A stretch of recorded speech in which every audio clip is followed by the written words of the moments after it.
Pemirsa, meningkatkan pelayanan yang hygiene bagi masyarakat sangat dipentingkan dan hal ini terus digencarkan oleh pemerintah Kota Metro bersama dengan YKWS. Bersama saya, Karisma Kristi, dalam dialog spesial. Selama 30 menit ke depan kita akan membahas lebih lanjut.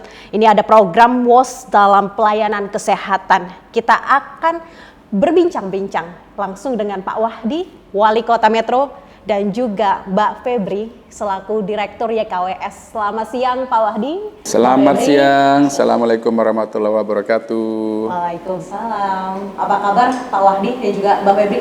Alhamdulillah. Baik, sehat. Ya, sehat. Oke, saya langsung ke Mbak Febri. Mbak Febri, kita membahas tentang WOS dalam pelayanan kesehatan. Apa sebenarnya program tersebut, Mbak? Silakan. Ya. Terima kasih Mbak Kristi. Program WOS dalam pelayanan kesehatan ini sebetulnya program yang diinisiasi atau bekerja sama dengan pemerintah Kota Metro dan juga didukung oleh SNV dan Simavi Global. Tujuan dari program WOS di Faskes ini, fasilitas kesehatan atau pelayanan kesehatan ini adalah untuk mendorong peningkatan layanan dari sisi fasilitas air, sanitasi maupun kebersihan yang lebih inklusif. Gitu. Baik, oke, ini terkait dengan kebersihan ya Mbak ya, dan juga air, dan ini kan kalau misalnya kita ngomong WOS in HCF ya Pak ya, itu Water and Sanitation, Hygiene and Health Care Facilities. Baik, saya ke Pak Wahdi. Menurut Bapak Pak, seberapa penting sebenarnya program ini sehingga Bapak bekerja sama dengan YKWS untuk menggencarkan ini di wilayah Kota Metro sendiri, Pak Wahdi? Ya, terima kasih tentunya bersama dengan YKWS. Kita bahu-membahu. Seberapa sih pentingnya? Sangat penting sekali. Bagaimana tidak? Saya sering menyampaikan, ketika kita berpikir tentang air, maka 350.000 bayi akan terselamatkan di dunia. Kenapa? Pentingnya air tentunya dalam hal ini dalam memberikan fasilitas, kemudian tentu juga memberikan kualitasnya yang terbaik. Dan kita mulainya tentunya dari masyarakat. Kita kenalkan kepada masyarakat, dan kita langsung kepada pelayanan kesehatan primer. Nah, di Metro tentu sebagai pilot project-nya kita bersama-sama dengan 4 puskesmas di 4 puskesmas di Metro, Pak? 4 puskesmas di Metro. Puskesmas mana saja, Pak? Ya, Puskesmas Iring Mulyo. Baik. Kemudian Mulyo Jati, Margorojo, dan Puskesmas Ganjar Sari. Seberapa penting Pak Wahdi ini kan sebenarnya, apakah si program ini hanya dilaksanakan di puskesmas saja atau seperti apa Pak Wahdi? Ya, tentu juga program ini nanti akan direplikasi kepada puskesmas lain, sementara kita 4. Kemudian pelayanan kesehatan lainnya termasuk klinik, dan juga tidak saja di puskesmas, tapi di pelayanan lainnya di kantor-kantor, kemudian mungkin nanti di terminal dan sebagainya. Saya kira bagaimana yang penting artinya kita mempersiapkan sarana air, ya, fasilitas air, nanti ke arah juga kualitas air. Tentu juga seperti cuci tangan pakai sabun atau CTPS. CTPS itu adalah bagian daripada 5 STBM, 5 pilar sanitasi total berbasis masyarakat. Jadi kembali lagi artinya dengan masyarakat. Jadi semua kegiatan apapun, program apapun, artinya harus ada dukungan dari masyarakat. Masyarakatnya tahu, masyarakatnya demand, dia ingin untuk sehat tersebut, dan saya kira ketika masyarakat sudah paham tentang itu, dia akan berkelanjutan. Itu yang kita inginkan dalam tujuan pembangunan berkelanjutan yang kita kenal dengan Sustainable Development Goals. Jadi 17 goal kita, dan program ini ada pada poin 6 Sustainable Development Goals. Sanitasi, kebersihan, dan air tentunya yang kita harus jaga sebaik-baiknya.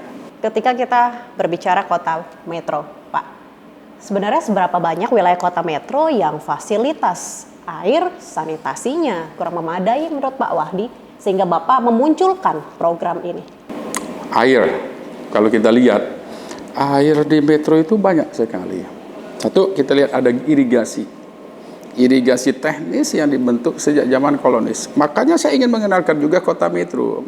Metro itu adalah kota kolonis. Nanti siapapun pemirsa nanti datang ke kota metro. Tadi Mbak Kristi bilang ya, kalau masuk metro serasa di satu tempat yang nyaman, bersih, tertata rapi, dan memang berbau kejogjaan gitu kan. Kejogjaan gitu ya Pak ya. Siap. Air dikelola dengan baik. Setiap rumah tangga mengelola air dengan baik. Ini penting sekali. Air tidak menjadi kotor. Maka pada 5 pilar STBM kita, yang pertama, tidak buang air sembarangan. Itu sudah membersihkan lingkungan kita. Dan kita juga punya juga program-program lainnya, di mana semua dimulai juga dari masyarakat. Seperti 5 pilar STBM itu ya. Kalau kita mau lanjut, air, ya, kebersihan dimulai dari diri sendiri. Kemudian memelihara makanan air di rumah sendiri, ya, di rumah tangga. Kemudian limbah dari rumah tangga, sehingga tidak ada limbah lagi mengotori air di luar. Kemudian tentu pengelolaan sampah dan sebagainya. Jadi kita ingin gerakan masyarakat kita untuk sehat itu memang membumi, gitu loh.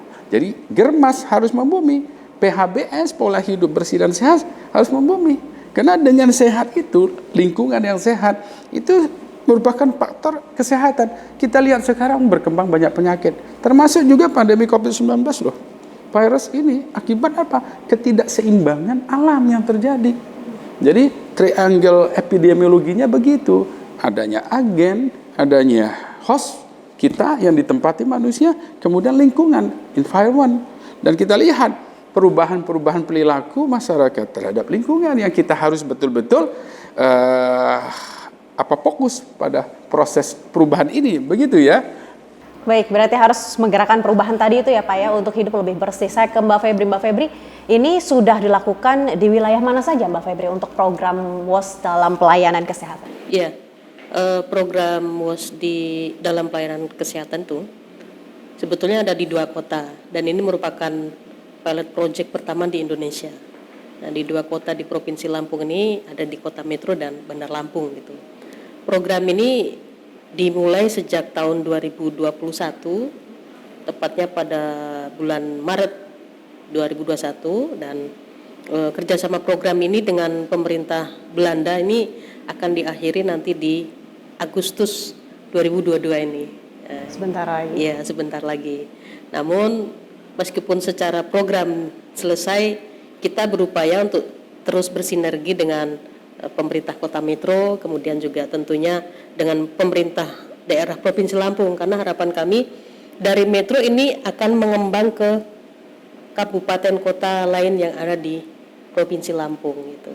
Harapannya semua fasilitas layanan, fasilitas air, sanitasi dan kebersihan yang ada di Faskes, fasilitas kesehatan itu bisa diakses oleh siapapun, karena tujuan kita adalah membangun inklusivitas itu tadi.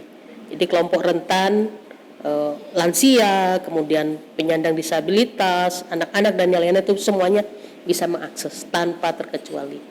Baik, ketika kita sudah berbicara program, tentu harus ada komitmen konsisten juga dari pemerintah kota, dari organisasi terkait dan juga masyarakat ya Pak Wadi dan juga Mbak Febri. Tapi kita tahan sejenak pemirsa Metro TV Lampung.